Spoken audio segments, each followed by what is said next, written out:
This meeting of the Appropriations Subcommittee on Homeland Security is called to order. Welcome to the markup of the fiscal year 2023 Funding Act for the Department of Homeland Security. I am joined by the gentleman from Tennessee and my friend Chuck Fleischman, the ranking member of the subcommittee. I also welcome Committee Chair DeLauro and Committee Ranking Member Granger and all the members of the subcommittee. For members participating remotely through secure video teleconferencing, when you begin speaking, there will be a slight delay before the video conferencing system displays your image on the main screen. If you don't see your image on the screen after several seconds, please make sure you are not muted. To minimize background noise and ensure the correct speaker is being displayed, we ask members participating by video to remain on mute unless you have been recognized to speak. We will follow our traditional speaking order, beginning with the chair and ranking member of the subcommittee, followed by the chair and ranking member of the full committee, and then any other members who wish to speak. An email address has been provided to subcommittee associate staff for submitting relevant documents, such as amendments, motions, or unanimous consent requests. However, any motions or unanimous consent requests must still be made verbally during the markup. I'd like to begin by my opening statement by thanking Ranking Member Fleischman for his input and collaboration in putting together the bill before us this morning.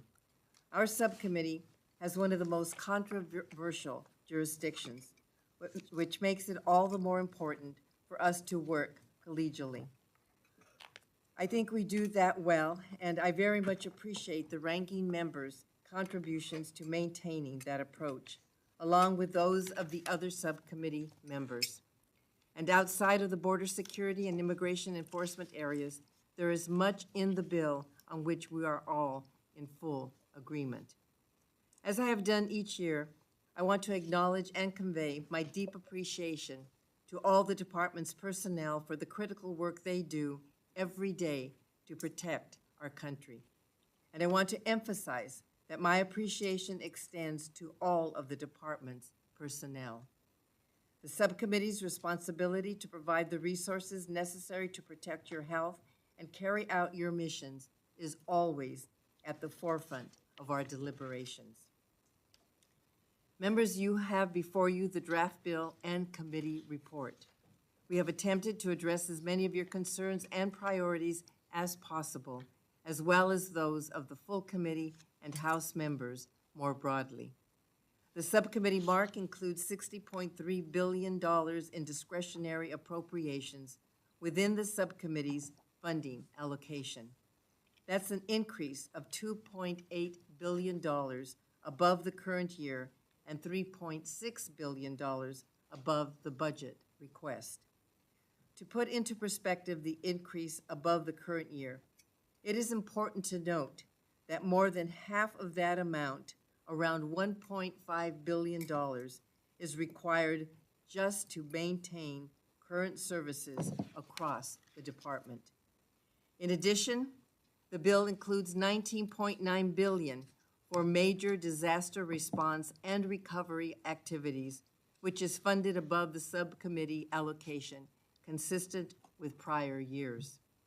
Throughout the bill, we invest in high-priority capabilities and activities across the broad spectrum of Homeland Security missions, including $165 million for a third joint processing center for migrants encountered at the border, $180 million for border security technology, an increase of $194 million for Homeland Security investigations, $60 million to improve access to legal counsel in detention facilities, $569 million for alternatives to detention and case management services, an increase of $127 million above the current level, an increase of $589 million above the current year for Coast Guard operations, $2.3 billion for procurement of Coast Guard vessels, aircraft, and shore infrastructure, an increase of $271 million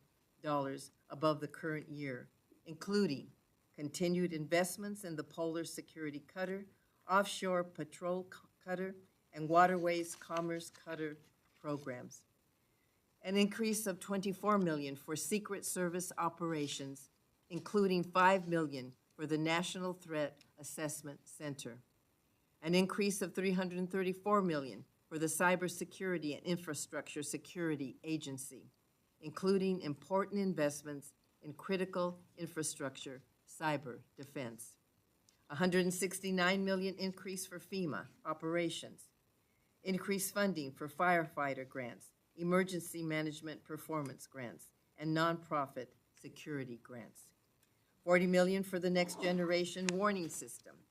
$683 million for U.S. Citizenship and Immigration Services, including an increase of $274 million to help reduce backlogs of immigration, refugee, and asylum applications and help lawful permanent residents become citizens.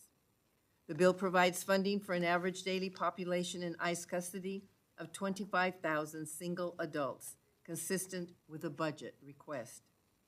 I also want to highlight funding in the bill to allow TSA to compensate its workers at levels commensurate with those of other federal agencies and to extend other equivalent rights and protections.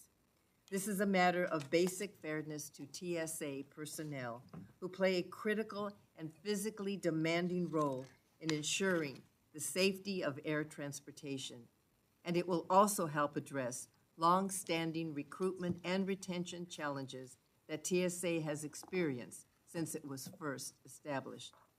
I'll conclude by again thanking the ranking member for his collegiality and constructive input on the bill and report. I also thank the subcommittee staff, both majority and minority, for all their efforts over the last few months. I am proud of the work we have done on the bill and report, and I urge my colleagues to support it. I am now pleased to turn to the distinguished ranking member for his opening remarks. Thank you, Madam Chairwoman. Madam Chair, let me begin by saying what an honor and privilege it has been to work with you prior to your tenure and then during your tenure as chair on this committee. It's hard to believe that it's your last subcommittee. I wish you and Ed the very best in the future. The people of your state, California, have been fortunate for quite some time to have you represent them through many years of distinguished public service. And I think I would be remiss if I didn't mention your father's great service to this body before that. I've been to your office, and so thank you so much for all you have done. This has been probably one of the most difficult bills, one of the most difficult areas. There's large areas of agreement, but there are some bona fide differences. But the way you and your staff have conducted yourself throughout these very difficult negotiations is much appreciated, and I thank you. And having said that, we've got some work still to do, which is great. I look forward to continuing to work with you and the subcommittee to ultimately craft a bill that we all can agree on to fund the vital programs and people at the Department of Homeland Security. I appreciate the efforts of the chairwoman and the committee staff to accommodate so many requests from our colleagues and for producing such a comprehensive bill in a relatively short amount of time. We all very much appreciate their work. This bill provides over $60 billion for the Department of Homeland Security, a 4.6% increase over last year. For a good portion of this bill's funding, we're in agreement, including FEMA, CISA, and the Secret Service. The proposed investments are worthy of our collective support. Yet much of the funding in the current bill does not support the fundamental priorities necessary to secure our homeland. To get this bill to the President's desk, we must come to a reasonable agreement on a thorny border, transportation security, and immigration issues portfolio. And until that is done, unfortunately, I just cannot support this bill in its current form. While we have profound differences of opinion in the immigration and border space, we all can agree that the current level of illegal migration is unsustainable. Border and immigration agents and officers are stretched thin, and this bill doesn't prioritize tried and true methods of deterrence, quickly removing those who violate the law. We continue to see record numbers cross the border, but the bill before us includes provisions that dismantle previous bipartisan and bicameral agreement on the border wall, reduces spending on border technology, and frankly will only facilitate more illicit migration. We risk emboldening the cartels by telegraphing weakness on border security and our lack of commitment to robust enforcement of immigration laws. Cartels will take this message, distort it further, and continue to exploit migrants to line their pockets in a vicious cycle built on human suffering. Securing the border will save lives by discouraging migrants from making a dangerous and deadly journey. When it comes to maritime security, I appreciate the funding levels for our great United States Coast Guard operations.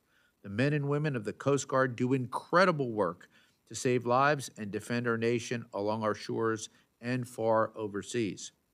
This committee has been dedicated to helping the service recapitalize its cutter fleet, but more work remains. Our recent trip to the Coast Guard's 14th District made it clear that we need additional ships, especially to counter the growing influence of China in the Indo-Pacific region. I know we can work together to properly fund the Coast Guard's recapitalization effort. I am committing to working with the chairwoman, as we have always done, to reach an agreement together and with our Senate colleagues on a bill we all can support. And as I mentioned, there are many parts of this bill where we agree.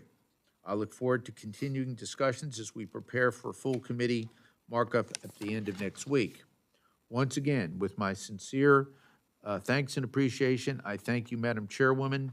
Again, it has been a pleasure to work alongside you on the subcommittee. I yield back. Now I'd like to recognize Ms. DeLauro, the chair of the full committee, for her opening remarks. Thank you very much, Madam Chair. And just to, it's hard for me to internalize that this is the last Homeland Subcommittee that you will chair. And over the next few weeks, you know, with the full committee, et cetera, it's hard because we have become wonderful and close friends. Your advocacy on behalf of working families, your advocacy for children is really known to all, most of all to those families and to children of what you have tried to do. You've made your mark in that area, and it's one of the reasons I believe that, because you know the reason why you serve, and you serve to have this institution do what our founding fathers wanted it to do, and that was to help to try to make a difference in people's lives.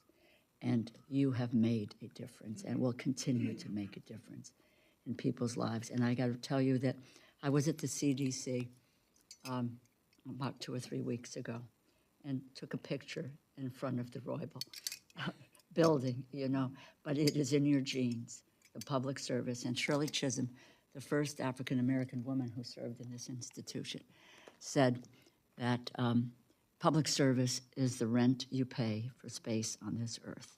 You have paid that rent over and over and over again. Love you.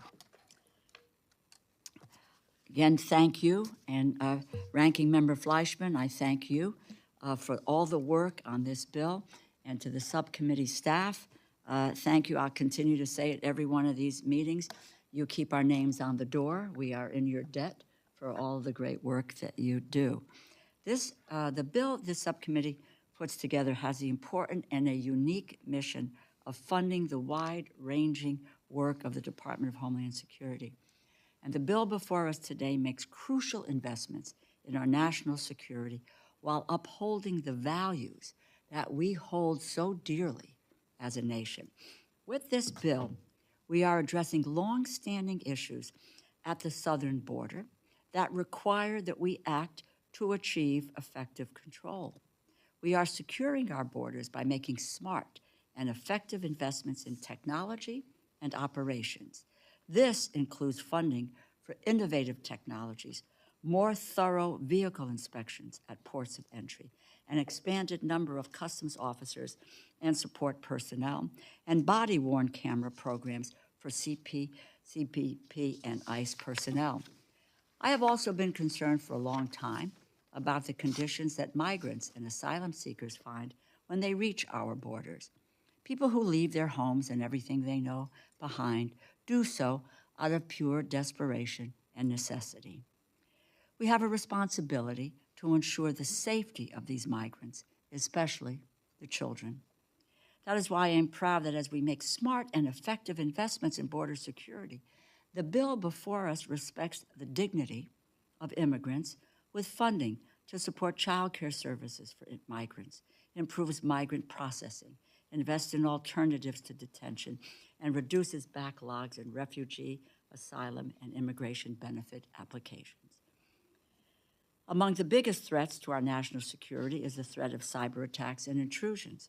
As our world moves increasingly online and threats to our democracy grow, this bill responds by protecting our critical cyber infrastructure and communication systems with dramatically increased funding, including $2.9 billion for the Cybersecurity and Infrastructure Security Agency, CISA, an increase of $334.4 million above fiscal year 2022.